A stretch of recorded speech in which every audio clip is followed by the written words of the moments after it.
We're here because free speech is under attack. We're here because people are being convinced that socialism works.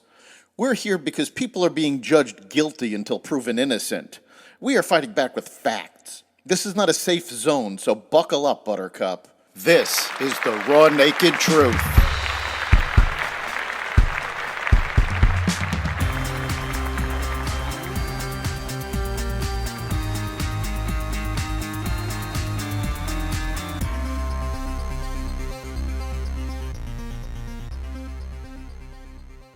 Biden's economic policies hinder his green agenda. Epstein names released. Job openings fall, and more. Welcome to the Raw Naked Truth. I'm your host, Eric Lopkin, and here's the news you need to know. Biden's economic policies have dealt a blow to his green agenda. Global energy developers Equinor and BP on Wednesday announced they are canceling the contract for a massive wind project slated for construction off the coast of New York. The two companies said they had reached an agreement with the New York State Energy Research and Development Authority to terminate the offshore wind renewable energy certificate for their Empire Wind 2 project. Equinor and BP explained that commercial conditions, namely inflation, interest rates, and supply chain disruptions, prevented its contract for the project from remaining viable. Commercial viability is fundamental for ambitious projects of this size and scale. The Empire Wind 2 decision provides the opportunity to reset and develop a stronger and more robust project going forward, said Molly Morris, president of Equinor Renewables. We will continue to closely engage our many community partners across the state, she continued. Nearly 200 names that had previously been redacted from court documents in a lawsuit against Jeffrey Epstein's former lover and accomplice, Ghislaine Maxwell, have been made public on orders of a federal judge in New York. U.S. District Judge Loretta Preska ordered their release in December, but gave the Jane and John Does 2 weeks in case they wanted to appeal.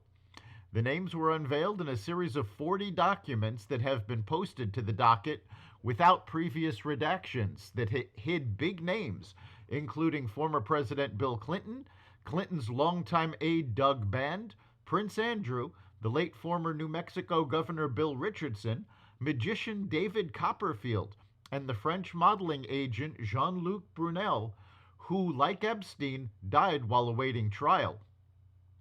Many of the names belong to people who have not been accused of wrongdoing, including Clinton, who also declined to ask the court to have his name remain sealed. More documents from the case are scheduled to be released.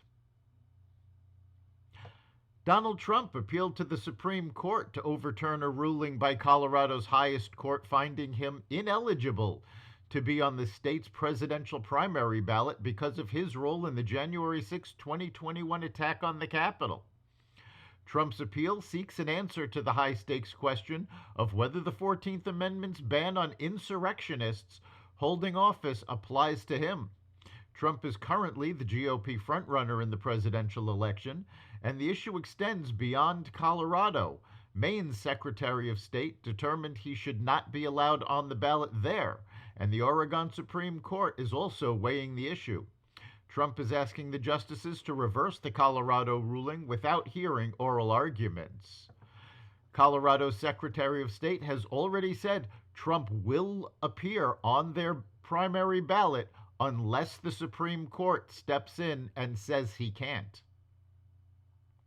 U.S. job openings fell in November to their lowest level since March 2021. Though at 8.79 million, there were still more than before the pandemic, according to data released yesterday by the Department of Labor. Hiring was also down. It's the latest sign that the Fed's rate hikes have finally started to cool the once scorching labor market to help curb inflation, but not so much that it's looking like a recession. While it held bad news for the job seekers, the Labor Department's data also showed that quitting and layoffs have slowed. The United States and 12 allies issued what amounted to a final warning to Houthi rebels on Wednesday, to cease their attacks on vessels in the Red Sea or face potential targeted military action. The Yemen-based militants have carried out at least 23 attacks in response to the Israel-Hamas war in Gaza since December 19th.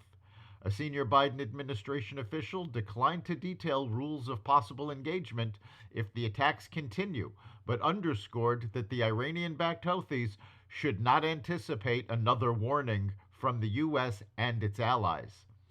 That's the Raw Naked Truth. You can catch every episode of The Raw Naked Truth at xvadio.com/podcasts, the Apple Podcasts app, Google Podcasts, Spotify, iHeartRadio, Audible, Amazon Music, and other platforms that respect freedom of speech. We'll see you next time.